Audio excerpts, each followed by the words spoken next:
Okay, good afternoon everyone. In the previous class, we started with the process of communication and then discussed a few of the barriers that affect the communication. Barriers for effective communication. There we discussed about sender related barriers and how to overcome them. Next, there is a set of barriers related to the situation and a set of barriers related to the related with the receiver. Okay, so let's just list them down.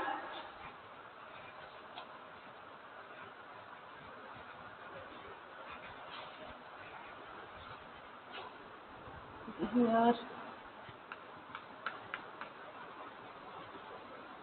situation related barriers.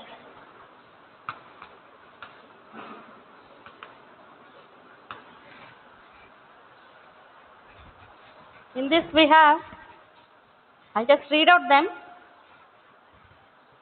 jargon, information overload, time pressure, climate, distance, noise, mechanical failure. Okay, so jargon, information overload, let's see one by one.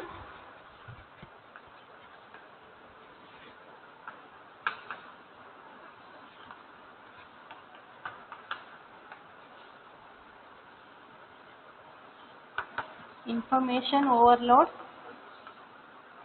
Okay. So what do you mean by jargon?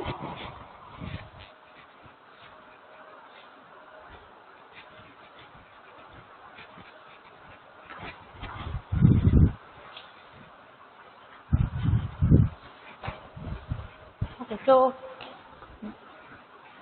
jargon is something you will be using certain sentences, certain words with only a certain group. It's not universal. Okay, it is not universal.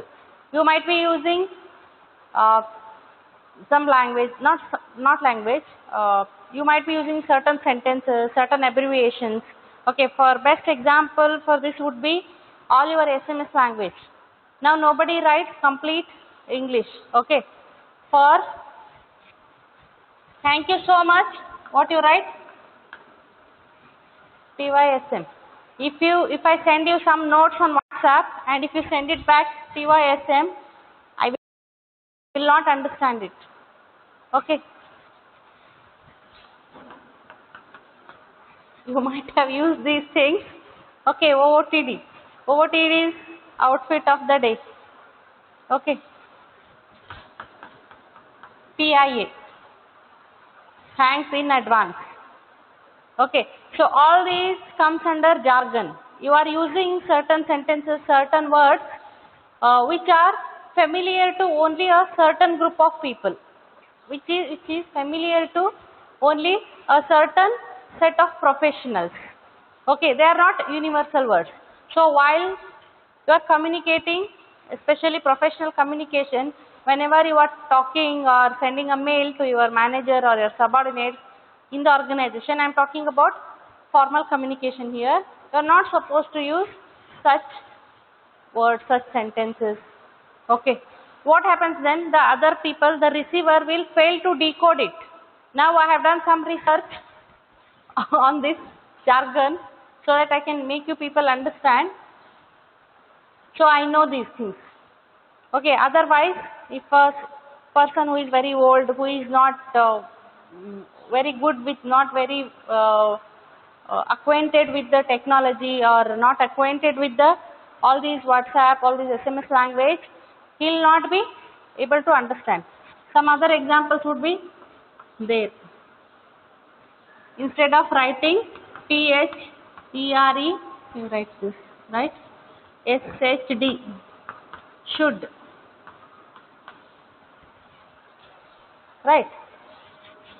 HPD, happy birthday, RIP, rest in peace, right? All these things, this generation especially, you guys use such jargon words.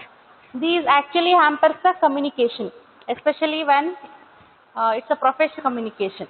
Okay, so that is situation related. Next is information overload. Sometimes it so happens that there are so many things you want to convey, but time is very less, and you load your mail or during your communication, you give all the information at once. You overload the information. What happens then? The sender fails to receive it properly. Okay, only half of the information he will end up receiving. So this is one more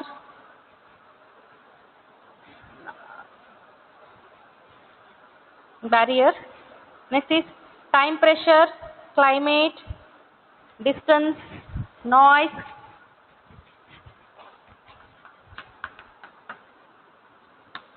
Time, pressure, distance,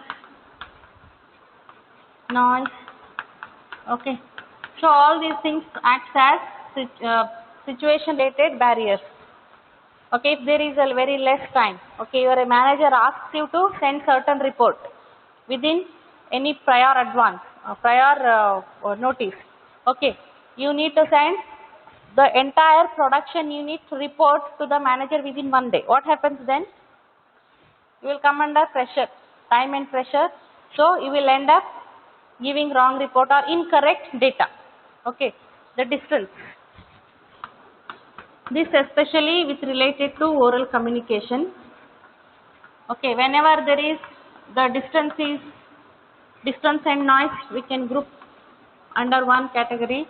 Okay, when there is a lot of distance, okay, sometimes it so happens some people sitting in the front benches, they will be making some noise, they will be talking among themselves, and it will hamper the listening of the person who is sitting in the last bench. Okay, he will fail to get what exactly I am telling. It is distance also is a barrier. Okay, so next is receiver related barrier. So what can be the receiver related barriers? Okay, first thing is selective listening.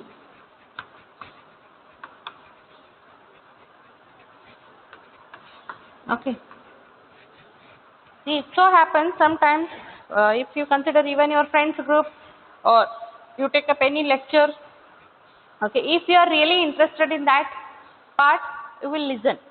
For example, if I take up the lecture for an entire 1 hour, you will listen to it only certain parts which interests you. That is selective listening. You are going to listen to the words or sentences only when you feel interested. That is selective listening. Okay, and something one more thing, it is called as selective distortion, wherein you hear it but it won't reach your mind. You will neglect it. Okay, you could hear it but you will neglect it. You don't understand it because you are ignoring it.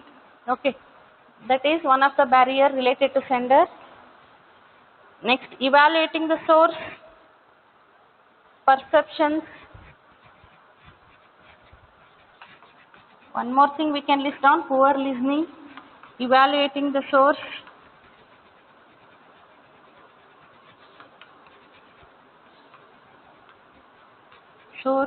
perception.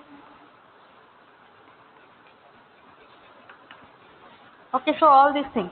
Here sometimes poor listening. That's what I told. The words will be falling on your ears, but it won't go to your head. Evaluating the source. You will doubt the source where it is coming from. Okay, that time also you tend to have selective listening. And perception. See, there are so many things which we don't agree. I tell something and the other person don't agree to it. He or she has a different perception about something. That time what happens? The information what I want to pass on to the other person won't reach properly the way I want to convey it. Okay, because of the differences in the perception. Okay, how he perceives it, how he decodes it. Okay, so all these are barriers for effective communication. Okay, so I'll just repeat them: sender related barriers, situation related barriers, and receiver related barriers. Okay, and strategies to overcome these barriers we have discussed in the previous class. That is how to set the goals, how to use the language, how to develop empathy, credibility of the source, okay, feedback, face-to-face communication, redundancy, that is repeating the communication, trusting climate, pictures, okay. So, and also when it comes to receiver related barriers, how to overcome them, how you are going to improve your listening, or how to avoid poor listening by listening properly. Next, avoid premature judgment, that is instead of questioning the credibility of the source or evaluating the source, uh, you should stop premature judgment. Before listening to it, you should not come to a conclusion, and by giving proper responsive feedback, we can overcome with this uh, receiver related barriers. Okay, so that's all about your communication, and next portion is, or next part of your fourth unit is human resource accounting. Okay, so this is, initially people used to consider human resource management and or HRM itself is a evolution. Okay, initially people used to call it as personal management, then it has evolved into human resource management. Okay, there are various factors under human resource management, wherein how to treat the employees, how to treat the employees as the assets. There are so many things. Okay, so today we are going to discuss human resource accounting.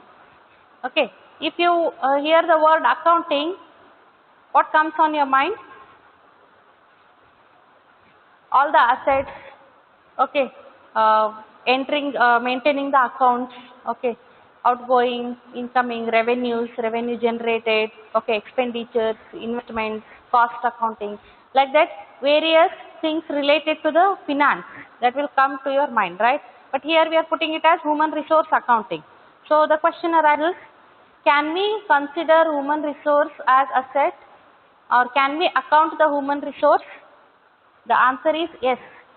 Yes, and it is a must.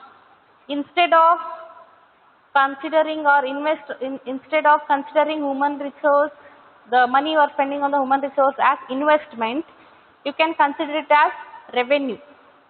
Okay, because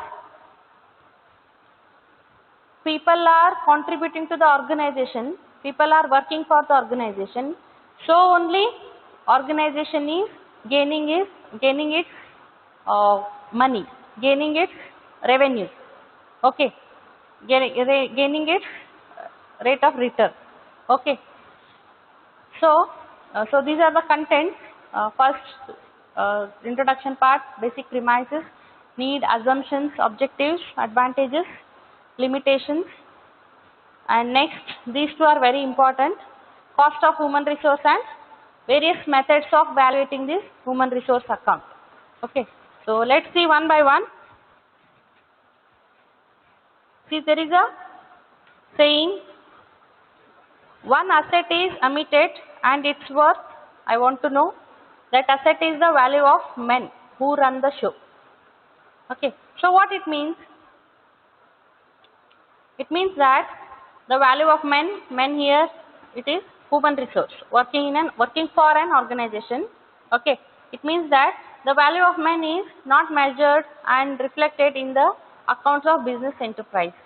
Although the success of the business to a greater extent depends upon the abilities, efficiencies and power of these people who actually run the business, right? You have to agree with this, because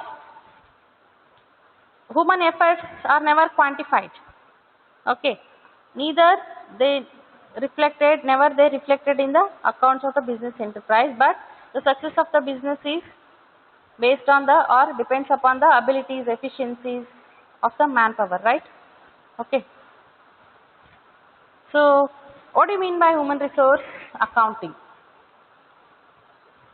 It means To measure the cost and value of the people. Okay, it means to measure the cost and value of the people, that is people here means who are working in an organization, employees and managers in the organization. It measures the cost incurred to recruit, hire, train and develop employees and managers. Okay. So here we are going to measure how much we are going to, or how much cost is going to incur to select, hire, train and develop the people, and how much value they are creating for the organization. Okay, we are going to measure it, we are going to quantify it.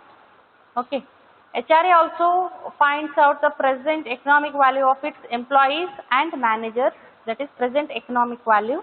After measuring the cost and value of its employees and managers, the organization prepares a report.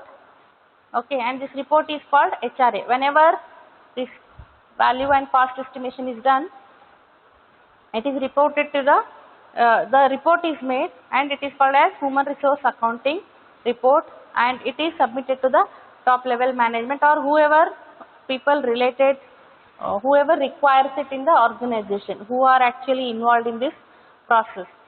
Okay. So this is the meaning of human resource accounting.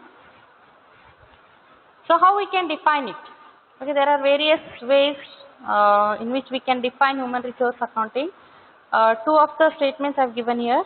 HRA is a process of identifying and measuring data about human resource and communicating this information to interested parties. Okay, same definition is given into your textbook also, and American Association of Accountants has given this, quoted this definition. Okay, it can also be defined as the measurement and quantification of human organizational inputs such as recruiting, training, experience and commitment. Okay. So next is basic premises of human resource accounting. So what are these? Value, information and usefulness. With respect to these three parameters, how we can define basic premises? Okay, let's see one by one. Here it considers people are valuable resources of an organization. Okay, usefulness, how they are useful. Usefulness of manpower is determined by the way it is managed, and information on investment and value of human resources useful for decision making. So this is the basic premises or basic factors. Whenever we talk about human resource accounting, we have to consider these three factors. Okay. So next is, according to your syllabus, you have to go through what is the need for this. Okay, why there was an evolution in this. Okay, why they started doing this, what is the need. Okay, when the need arises, let's go through this. Under conventional accounting, no information is made available about the human resources, right? So without people, the financial and physical resources cannot be operationally effective, as we have discussed. When the people create the value for the organization, then only all the operations will be effective. The expenses related to the human organization are charged to current revenue instead of being treated as investment. As I have already told you, they started considering it as current revenue instead of being treated as investments to be amortized over a period of time, maybe a financial year, with the result that magnitude of net income is significantly distorted. This makes the assessment of firm and inter-firm comparison difficult. Okay. So that is one of the needs for human resource accounting.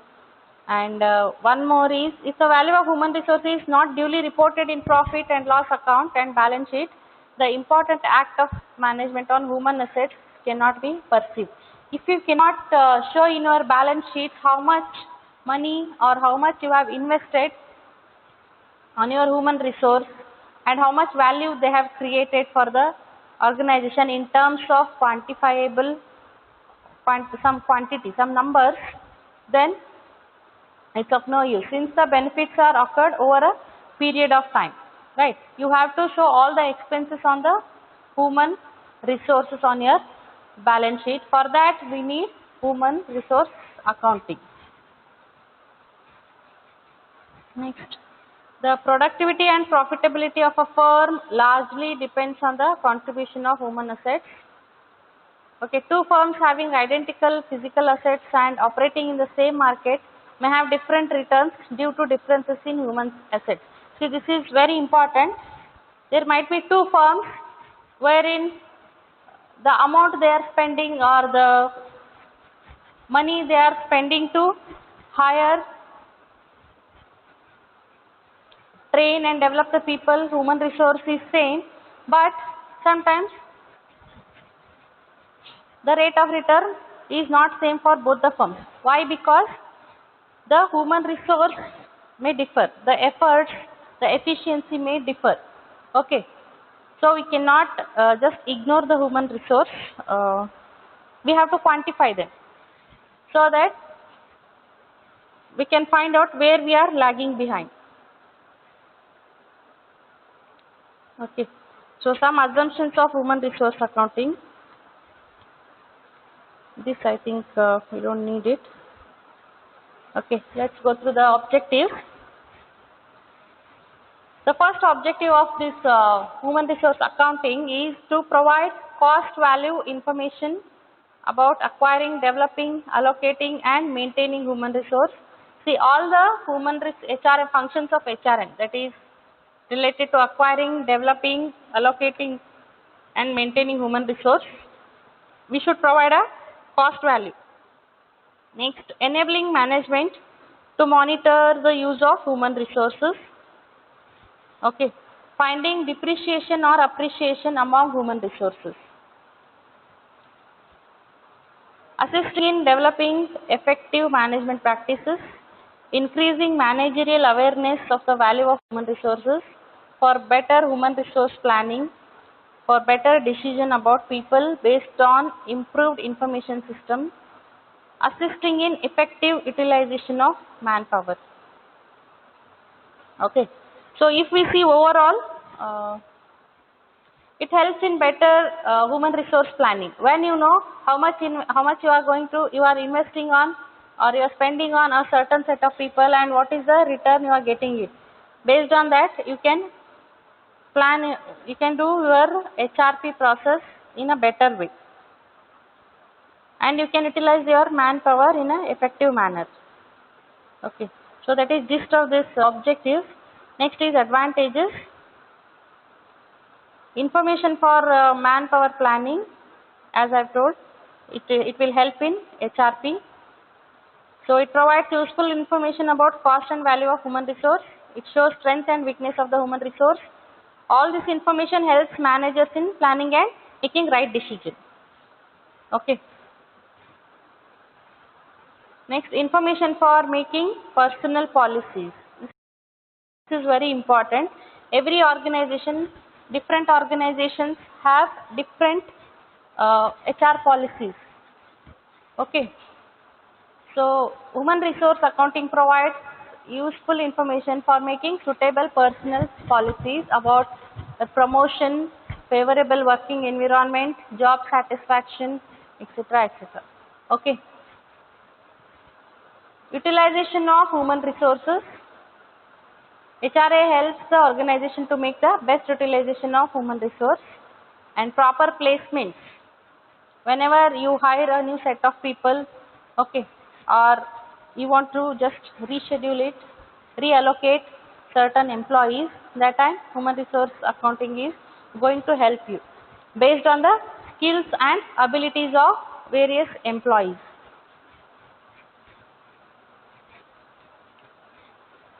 It increases morale and motivation. It shows that, HRA shows that the organization cares about the employees and their welfare. Okay, because they are spending certain money on the welfare of the employees. Okay, and by practicing HRA, the organization is making the employees to feel cared. Okay, they think that they are being cared, and organization is spending on their welfare.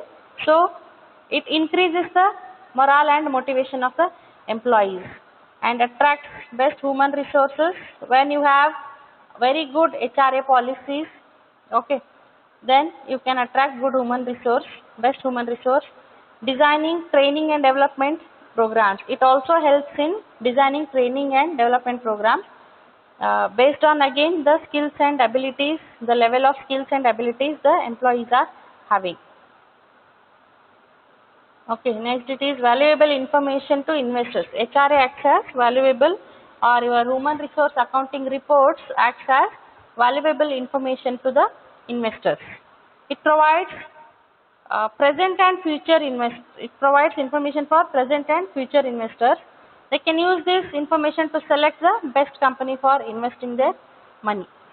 Okay, so these are all some of the benefits of the human resource accounting. And there are certain limitations as well. Okay, what would be the limitations? There is no proper, clear-cut and specific procedure or guidelines for finding cost and value of human resource. See how it is. If there are certain outputs, you are machining certain components and you are selling it, okay, and you know how much raw material, how much machining time, how much other stuff you have invested in that, and how much rate of return you got it from by selling those components. Okay, you can quantify it, and there is a certain method. But for accounting the human resource, for costing and value of the human resource, there is no clear-cut procedure or guideline for this process. That is one of the major limitations. And the period of existence of human resource is uncertain, and hence valuing them under uncertainty in future seems to be unrealistic, because you never know when the employee is going to leave the organization. Okay, the period of existence, that is for how long the employee is going to be associated with the organization. You don't know it, so it becomes difficult to value them. For how long, for what period of time you are going to value them. Okay, one good example would be, there is an employee who is very good, whose inputs have created certain value for the organization. Okay, so HR department decides to promote him, hike his salary. So what he does, soon after getting promoted or soon after getting the hike in the salary, he will quit the organization, move to the other organization. Here it becomes difficult, right? Because they have invested or they have spent money on that person, they have given promotion, but that person left the organization without creating any value. Okay, so that will be a very unrealistic to create value for certain employee for a certain period of time, because it is highly uncertain. See, one more biggest limitation is, there is a fear that this accounting may dehumanize and manipulate employees. Okay, this is always there. They can manipulate it may manipulate the employees. Okay, because they are getting valued.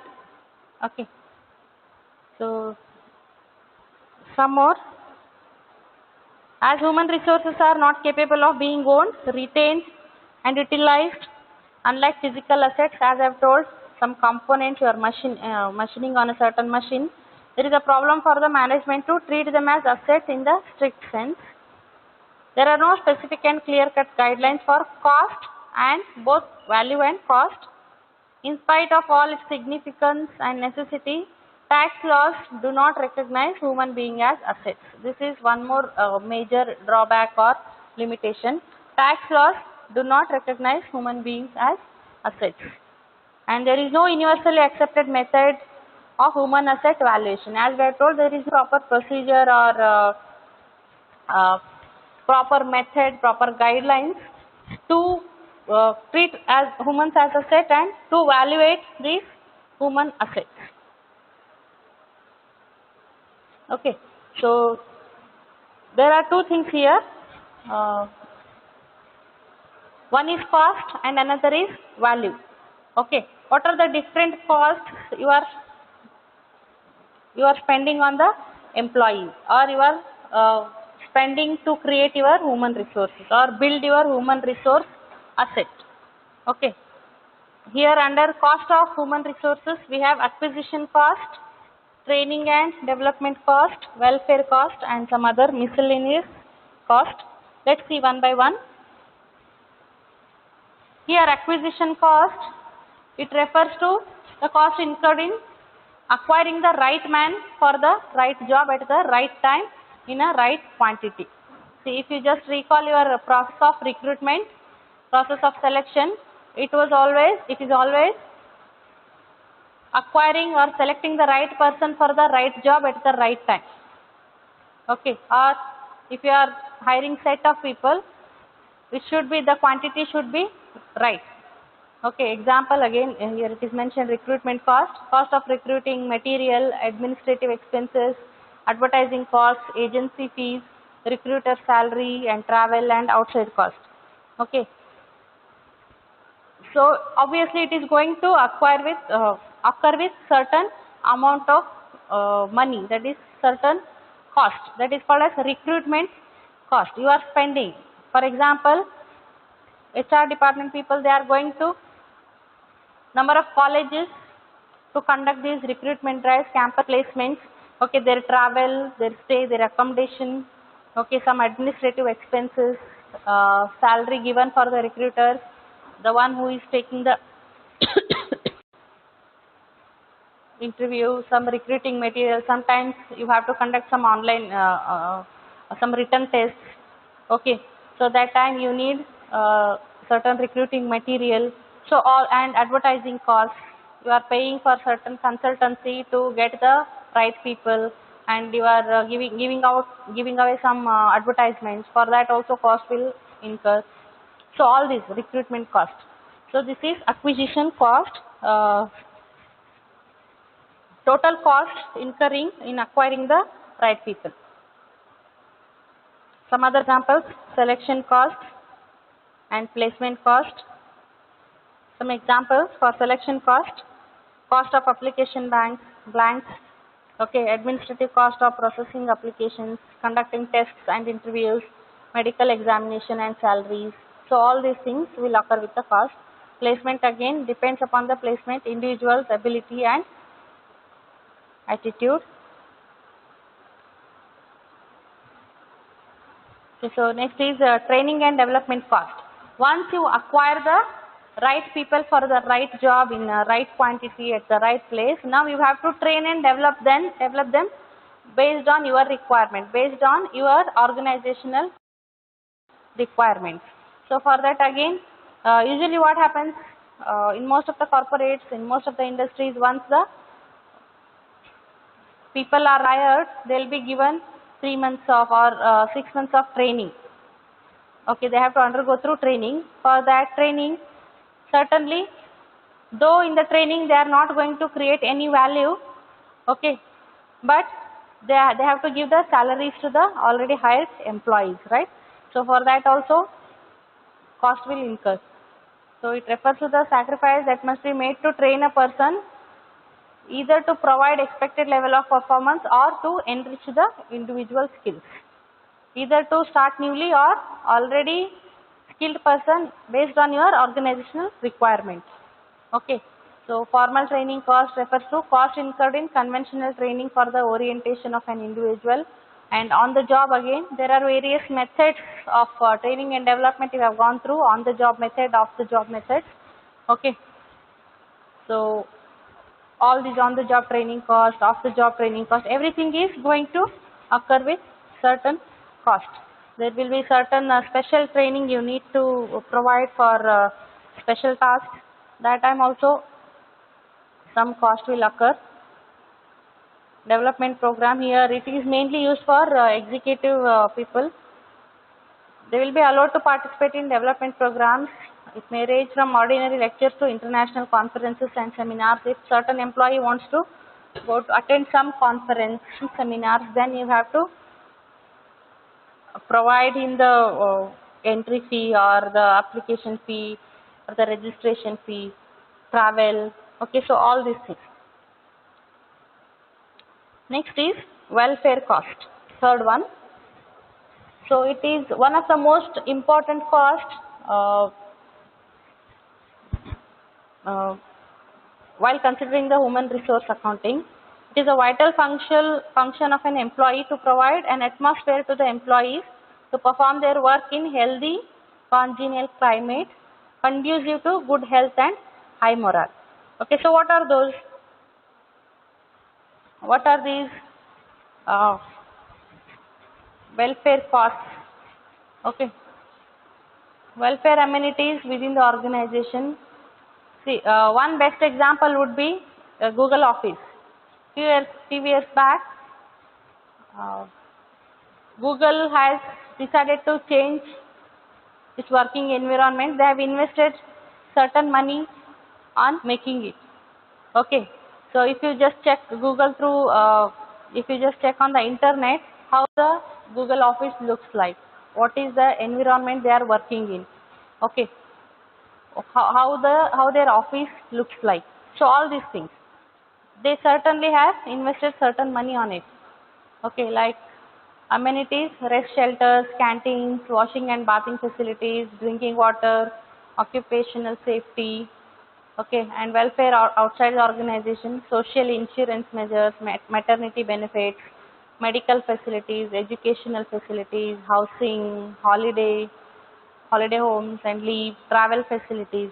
Okay, like this, every organization, they have to pay special attention for this cost occurred with respect to the welfare of the employees. Okay, so next is other costs.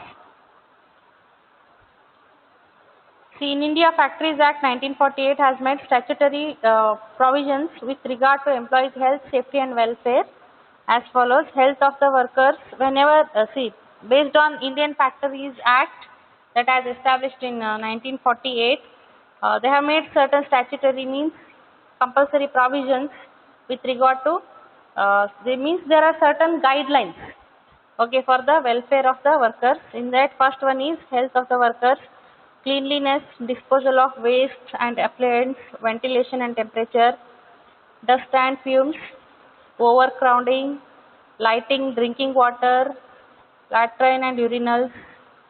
Okay, and under safety, according to the Indian Factories Act 1948, all the organizations should have all these facilities: fencing of machinery, hoists and lifts, pressure plants, precaution against danger fumes. Okay, and coming to welfare of the workers, washing facilities, facility for storing and drying clothing, first aid appliances, canteens, welfare offices. Okay, so all these things.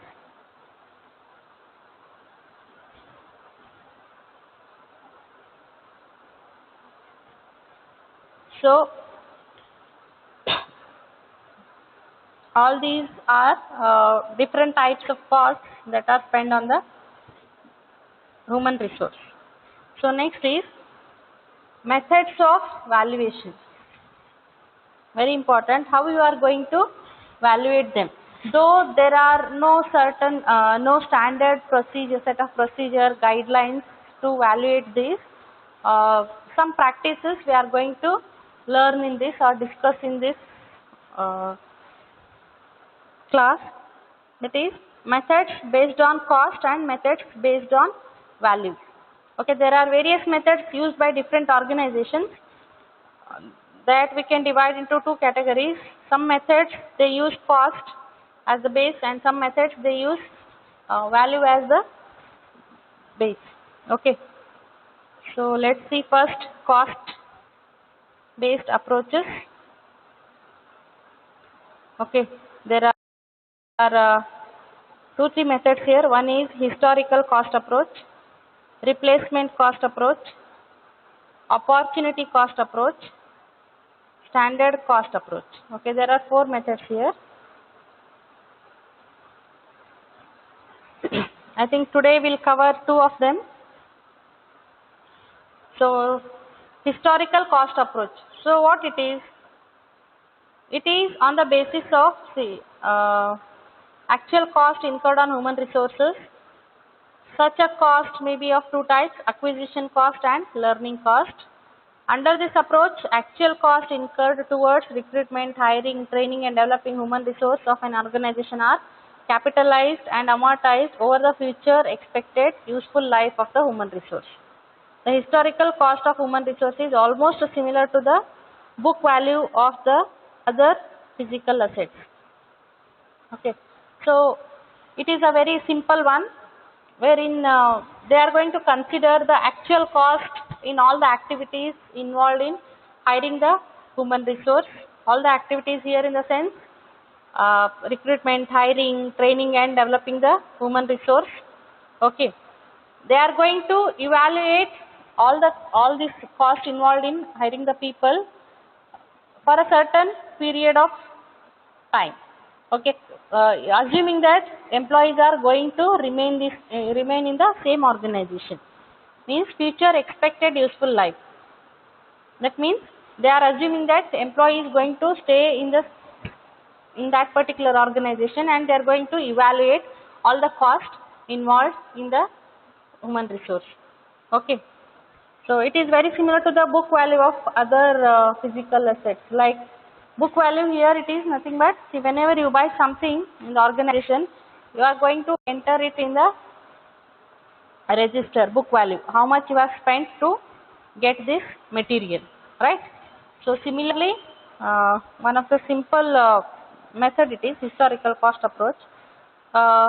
Advantages are simple to understand, easy to implement, and it provides a basis for evaluating company's return on its investment in human resources.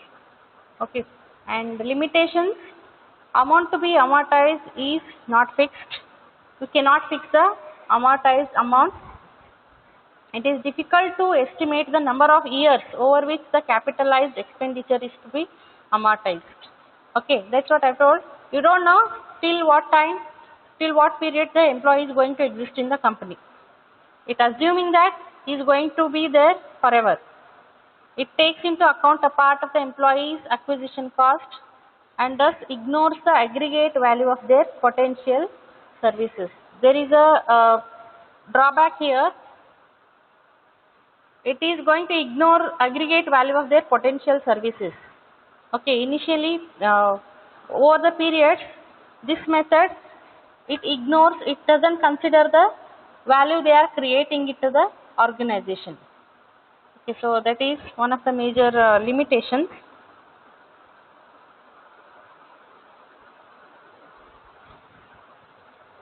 Next is replacement cost approach.